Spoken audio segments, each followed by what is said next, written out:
ನನಗೆ ಇರಾನಿಂದ ಯಾವುದು ಬಂದಿಲ್ಲ. ಎಲ್ಲನೂ ಕತಾರು, ನಿಮ್ಮ ಅಬುದಾಬಿ, ದುಬೈ, ಸೌದಿ ಅರೇಬಿಯಾ ಇಷ್ಟು, ಈ 4-5 ಕಡೆಯಿಂದ ಅಷ್ಟೇ. ಅಲ್ಲಿ ಹೆಚ್ಚಿನ ಶಿಯಾ ಮಂದಿ ಇರೋದ್ರಿಂದ ಅಲ್ಲಿ, ಮತ್ತು ಅಲ್ಲಿ ಅವ್ರ ಧರ್ಮಗುರುಗಳು ಬಂದು ಅಲ್ಲಿ ಭೇಟಿಯಾಗಿದ್ದರು. ಸೊ ಅದಕ್ಕೆ ಆ ನೆಂಟು ಮುಂಚೆಯಿಂದನೂ ಇದೆ ಅಂತ ಹೇಳ್ತಾರೆ. ಅಶೋಕ್ ಅವರಿಗೆ ಬಹುಶಃ ಇತಿಹಾಸದ ಅರಿವಿಲ್ಲ ಅನಿಸುತ್ತೆ. ಇದೇ ನಿಮ್ಮ ಪ್ರಧಾನಮಂತ್ರಿಯವರು Iran is a good friend ಅಂತಲೇ ಹೇಳಿದವರು. ಹಿಂದೆ 2024ನಲ್ಲಿ ಅವರ ಪ್ರೈಮ್ ಮಿನಿಸ್ಟರ್ ತೀರ್ಕೊಂಡಾಗ ಮತ್ತು ಫಾರಿನ್ ಮಿನಿಸ್ಟರ್ ತೀರ್ಕೊಂಡಾಗ ಅವರಿಗೆ ಶ್ರದ್ಧಾಂಜಲಿ ಸಲ್ಲಿಸಿ ನಮ್ಮ ಭಾರತ ದೇಶದ ಧ್ವಜವನ್ನು ಹಾಫ್ ಮಾಸ್ಟಲ್ಲಿ ಕೂಡ ಹಾರಿಸಿ ಅವರಿಗೆ ಗೌರವ ಕೊಟ್ಟರು. ಮತ್ತು ವ್ಯಾಪಾರ ಕೂಡ ನಾವು ಮಾಡ್ತೀವಲ್ಲ ಅವ್ರ ಜೊತೆ. ಟ್ರೇಡ್ ನಾವೇನು ಎನಿಮಿ ಕಂಟ್ರೀಸ್ ಜೊತೆ ಮಾಡೋಕ್ಕಾಗ್ತದ? ಇನ್ನೊಂದು ಸ್ವಲ್ಪನ ಜ್ಞಾನ ಇದೆಯಾ? ಮತ್ತು ಹಿಂದೆ ನಮ್ಮ ಪ್ರಧಾನಿಗಳಾದಂಥ ಮನಮೋಹನ್ ಸಿಂಗ್ ಅವರು ಇರ್ಬೋದು, ಇಂದಿರಾ ಗಾಂಧಿ ಅವರು ಇರ್ಬೋದು, ರಾಜೀವ್ ಗಾಂಧಿ ಅವರು ಇರ್ಬೋದು, ಅಮೇರಿಕಾದ ನೆಲದ ಮೇಲೆ ಅಮೇರಿಕನ್ ಪ್ರೆಸ್ಸಿಗೆ ಅವು ಪ್ರೆಸಿಡೆಂಟ್ ಅವ್ರ ಪಕ್ಕದಲ್ಲಿ ಕೂತಾಗ, ರಿಚರ್ಡ್ ನಿಕ್ಸನ್ ಇರ್ಬೋದು, ಬೇರೆಯವರು ಇರ್ಬೋದು, ಪಕ್ಕದಲ್ಲಿ ಕೂತಾಗ the Indian prime minister has told that we believe in global equality. ನಮ್ಮ ವಿದೇಶ ನೀತಿ ಏನಿದೆ, ಎಲ್ಲರ ಜೊತೆನೂ ಒಳ್ಳೆ ಸಂಬಂಧಗಳನ್ನು ಮೇಂಟೈನ್ ಮಾಡೋದಿದೆ. ನಿಮ್ಮದು ಅವ್ರದ್ದು ಏನೇ ಜಗಳ ಇರ್ಬೋದು, ಆದರೆ ನಮ್ಮ ಸ್ಟ್ಯಾಂಡ್ ಏನಿದೆ ನಾನ್ ಅಲೈನ್ಮೆಂಟ್ ಮೂಮೆಂಟಿಂದ ಬಂದಿರೋದು, ನಾವು ಎಲ್ಲರಿಗೂ ಸಮಾನವಾಗಿ ನಾವು ಕಾಣ್ತೀವಿ ಅಂತ ಹೇಳುವ ಧೈರ್ಯ ಇತ್ತು. ಯಾರಿಗೆ? ಮನಮೋಹನ್ ಸಿಂಗ್ ಅವರಿಗೆ, ಇಂದಿರಾ ಗಾಂಧಿ ಅವರಿಗೆ. ಈಗ ನಮ್ಮ ವಿದೇಶಾಂಗ ನೀತಿ ಏನಿದೆ ಅದು ನಮ್ಗೆ ಗೊತ್ತಾಗ್ತಾ ಇಲ್ಲ. ನಮ್ಮ ವಿದೇಶಾಂಗದ ನೀತಿ ನೀವು ಗುತ್ತಿಗೆ ಮೇಲೆ ಅಮೇರಿಕ ಕೊಟ್ಟಿದ್ದೀರಾ. ನಿನ್ನೆ ನೋಡಿ, ನಿಮ್ಮ ಹರ್ದೀಪ್ ಸಿಂಗ್ ಪೂರಿ ಅವರ ಅಫಿಷಿಯಲ್ಸ್, ಅಂದರೆ ನಿಮ್ಮ ಆಯಿಲ್ ಮಿನಿಸ್ಟ್ರಿಯಿಂದ ಒಂದು ಮೀಟಿಂಗ್ ಮಾಡ್ತಾರೆ. ಮೀಟಿಂಗ್ ಮಾಡಿಬಿಟ್ಟು ನಾವು ರಷ್ಯಾದಿಂದ ಕಚ್ಚಾ ತೈಲ ತೊಗೋಬೇಕು, ಇಲ್ಲಿ ಇರಾನಿಂದ ಬರ್ತಾ ಇಲ್ಲ, ನಾವು ಅಮೇರಿಕಾಗೆ ಮನವಿ ಮಾಡ್ಕೋಬೇಕಾಗುತ್ತೆ ಅಂತ ಹೇಳ್ತಾರೆ. ಒಫಿಷಿಯಲ್ ಸ್ಟ್ಯಾಂಡ್ ಇದು. ಅಂದರೆ ನಾವು ಯಾರಿಂದ ಖರೀದಿ ಮಾಡಬೇಕು, ಯಾರ ಜೊತೆ ವ್ಯಾಪಾರ ಮಾಡಬೇಕು, ಯಾರ ಜೊತೆ ಸಂಬಂಧ ಇಟ್ಕೋಬೇಕು, ಅಮೇರಿಕಾ ಕೇಳಿ ಮಾಡಬೇಕಾ ನಾವು?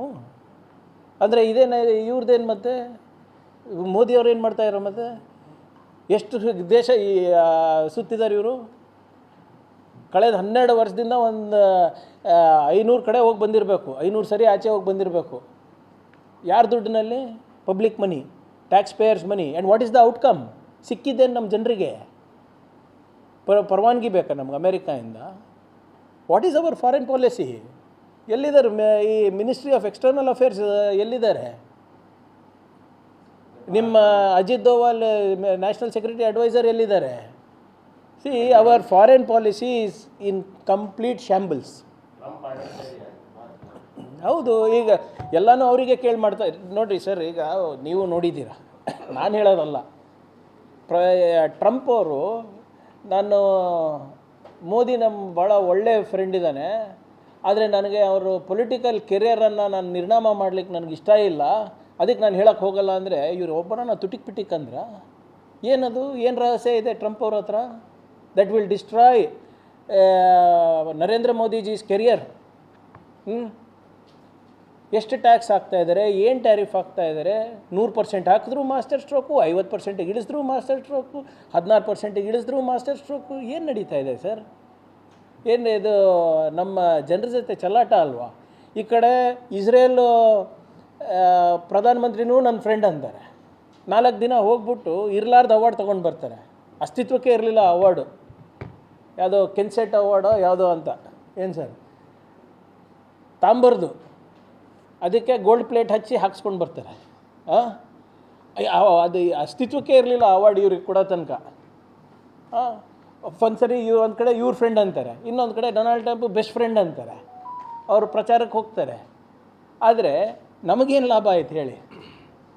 ಸೊ ಇದು ನೀವು ಹೇಳ್ದಂಗೆ ವಿದೇಶಾಂಗ ನೀತಿಯನ್ನು ನಮ್ಮ ನರೇಂದ್ರ ಮೋದಿಯವರು ನಮ್ಮ ದೇಶದ ಹಿತಾಸಕ್ತಿ ಎಲ್ಲನೂ ಅಡ ಇಟ್ಟಿದ್ದಾರೆ. ಟ್ರಂಪಿಗೆ ಹೆದರ್ತಾ ಇದ್ದಾರೆ. ಯಾಕೆ ಹೆದರ್ತಾ ಇದ್ದಾರೆ ಗೊತ್ತಿಲ್ಲ.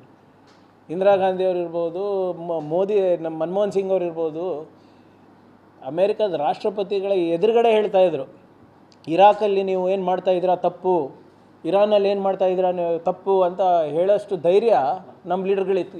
ಯಾವುದು ದ್ವಂದ್ವ ನೀತಿ ಇದ್ರೆ ನಾನೇನು ಮಾಡೋಕ್ಕಾಗ್ತದೆ ಸರ್? ಅವ್ರು ಖಂಡಿಸೋದಿರ್ಬೋದು ಅಥವಾ ಏನು ಮಾಡೋದಿದೆ ಅವ್ರು ಹೇಳಬೇಕಲ್ಲ. What is your foreign policy? Are you with Israel or against Israel? Are you ಏನು ನೀವು ಅಮೇರಿಕ ಮಾಡ್ತಾ ಇರೋದು ಕರೆಕ್ಟ್ ಅಂತ ಇದ್ದೀರಾ, ತಪ್ಪು ಅಂತ ಇದ್ದೀರಾ? ಅದು ಅವ್ರು ಹೇಳಬೇಕಲ್ಲ. ನಮ್ಮದಂತೂ ಕ್ಲಿಯರ್ ಇದೆ, ನಾನ್ ಅಲೈನ್ಮೆಂಟ್ ಮೂವ್ಮೆಂಟ್ ಇದೆ. ಯಾರಿದ್ರೂ ಅವ್ರದ್ದು ಸಮಸ್ಯೆ ಅದು. ನಮ್ಮ ರಾಜ್ಯಕ್ಕೆ ನಮ್ಮ ರಾಷ್ಟ್ರಕ್ಕೆ, ನಮ್ಮ ಜನರಿಗೆ ತೊಂದರೆ ಆಗಬಾರ್ದು ಅಷ್ಟೇ. ನೀವು ಒಂದು ಕಡೆ ಇಸ್ಲಾಮಿಕ್ ಕಂಟ್ರೀಸಿಗೆ ಬೈತೀರಾ, ಆದರೆ ಅವ್ರ ಜೊತೆ ಎಲ್ಲ ವ್ಯಾಪಾರ ಮಾಡ್ತೀರಾ. ಪಾಮ್ ಆಯಿಲ್ ಎಲ್ಲಿಂದ ಬರ್ತದೆ ಸರ್? ಕಚ್ಚಾ ತೈಲ ಎಲ್ಲಿಂದ ಬರ್ತದೆ ಸರ್? ಸೊ ಏನು ನಮ್ಮ ವಿದೇಶಾಂಗ ನೀತಿ ಇದೆಯಾ ಇಲ್ಲ ಅದೇ ಗೊತ್ತಿಲ್ಲ ಅಲ್ಲ ಜನರಿಗೆ. ಈಗಾಗಲೇ ಎಫೆಕ್ಟ್ ಆಗಿದೆ ಅಲ್ಲ ಸರ್. ನಿನ್ನೆ ನೋಡಿ ನಮ್ಮ ಸೆನ್ಸೆಕ್ಸ್ನಲ್ಲಿ 6.5 ಲಕ್ಷ ಕೋಟಿ ರೂಪಾಯಿ ಸಂಪೂರ್ಣವಾಗಿ ಹೋಗ್ಬಿಟ್ಟಿದೆ. ಈಗಾಗಲೇ ನಮ್ಮ 100 ಮುಟ್ತಾ ಇದೆ ನಮ್ಮ ಪೆಟ್ರೋಲ್ ಡೀಸೆಲ್ ಬೆಲೆ. ಈಗೇನಾಗುತ್ತೆ ಯಾರಿಗೆ ಗೊತ್ತು. ಈಗ ನಿನ್ನೆ ಆಲ್ರೆಡಿ 13% ಕಚ್ಚಾ ತೈಲದ ಬೆಲೆ ಜಾಸ್ತಿ ಆಗಿದೆ. ಆಲ್ಮೋಸ್ಟ್ $82 ಪರ್ ಬ್ಯಾರಲ್ ಆಗಿದೆ. ಈಗ ಏನೇನು ಮಾಸ್ಟರ್ ಸ್ಟ್ರೋಕ್ಗಳು ಕಾದಿದೆಯೋ ನಮ್ಮ ಜನರಿಗೆ ಗೊತ್ತಿಲ್ಲ. ಆಮೇಲೆ ಯಾರು ಇದನ್ನು ಸರಿಪಡಿಸ್ಬೇಕು ಪಾಪ, ಈ ನಮ್ಮ ಹರ್ದೀಪ್ ಸಿಂಗ್ ಪುರಿ ಅಲ್ಲ ಮಿನಿಸ್ಟರ್ ಅವರು ಎಪ್ಸ್ಟೀನ್ ಫೈಲಲ್ಲಿ ಬ್ಯುಸಿ ಇದ್ದರು. ಇದ್ರ ಬಗ್ಗೆ ಅವ್ರಿಗೆ ಕಾಳಜಿ ಇಲ್ಲ. Okay sir.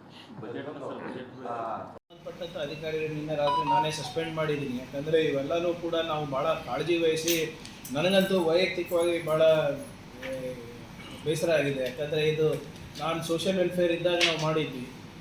ಅದಾದಮೇಲೆ BJP ಸರ್ಕಾರ ಬಂದಮೇಲೆ ಸಂಪೂರ್ಣವಾಗಿ ನಿಲ್ಲಿಸೋದು. ಈಗ ನಮ್ಮ ಸರ್ಕಾರ ಬಂದಮೇಲೆ ಕಷ್ಟಪಟ್ಟು ನಾವು ಇದು ಮಾಡಿಸ್ತಾ ಇದ್ದೀವಿ. ಈಗ ಅಲ್ಲಿ 2000 ಕೆಪಾಸಿಟಿ ಇದೆ. ಈಗ 500 ಮಕ್ಕಳಿಗೆ ಫಸ್ಟ್ ಪ್ರಾರಂಭ ಮಾಡಿದ್ದೀವಿ. ಹಲವಾರು ಯುವಕರಿಗೆ ಇದು ಒಂದು ಕನಸು, ನನಸಾಗುವಂಥ ಒಂದು ಸಂಸ್ಥೆ ಕಟ್ಟಿದ ಮೇಲೆ ಹಿಂಗೆ ಆಗಿರೋದು ಸರಿಯಲ್ಲ. ಅದಕ್ಕೆ ಏನೇ ಇದ್ರೂ ಕೂಡ ನೀವು ಹೇಳ್ದಂಗೆ ನಮ್ಮಂಥವ್ರಿಗೆ ಮುಜುಗರ. ಆಗಲೇ ಕ್ರಮ ತೊಗೊಂಡಿದ್ದೀವಿ. ಅವ್ರ ಮೇಲೆ ಸಸ್ಪೆನ್ಷನ್ ಆಗಿದೆ, ಅದು AW ಇದೆ. ಅದಕ್ಕೆ ಒಂದು ಥರ್ಡ್ ಪಾರ್ಟಿ ಇವ್ಯಾಲ್ಯೂಯೇಷನ್ ಆಗಿದೆ. ಮತ್ತೊಂದು ಸರಿ ಒಂದು ಕ್ವಾಲಿಟಿ ಕಂಟ್ರೋಲು ಎಕ್ಸ್ಟರ್ನಲ್ ಫಂಡು ನಾವು ಕೊಡ್ತೀವಿ ಅಂತ ಹೇಳಿರಲಿಲ್ಲ. ಈಗ ನೋಡಿ ನಮ್ಮ ಯುವಕರು ಧಾರವಾಡ ಅಲ್ಲಿ ಇಲ್ಲಿ ಹೋಗ್ತಾ ಇದ್ದರೆ ಅವು ಬೇಕಾಗ್ತದೆ. ಇಲ್ಲಿ ಅವರಿಗೆ ಖರ್ಚಾಗಬಾರ್ದು ಅಂದ್ಬಿಟ್ಟು ಇಲ್ಲೇ ಮಾಡ್ತಾ ಇರೋದು. ಸೊ ಅದು ಬ್ಯಾಕ್ವರ್ಡ್ ಕ್ಲಾಸಲ್ಲಿ ಅವರು ಕರಿಬೇಕಾದ್ರೆ ಹಂಗೆ ಕರೆದಿದ್ದಾರೆ ಅಂತ. ಬಟ್ ಅದನ್ನು ಸರ್ಕಾರ ಹಂತದಲ್ಲಿ ತೀರ್ಮಾನ ಮಾಡ್ತಾರೆ. ಇಲ್ಲ ಸದ್ಯಕ್ಕೆ ನಮ್ಮಿದ್ರಲ್ಲಿ ಅದು ಬಿಟ್ಟರೆ ಆದಮೇಲೆ ಅದಿಲ್ಲ. ಬಟ್ ಅವ್ರು ಕೇಳ್ತಾ ಇದ್ದಾರೆ.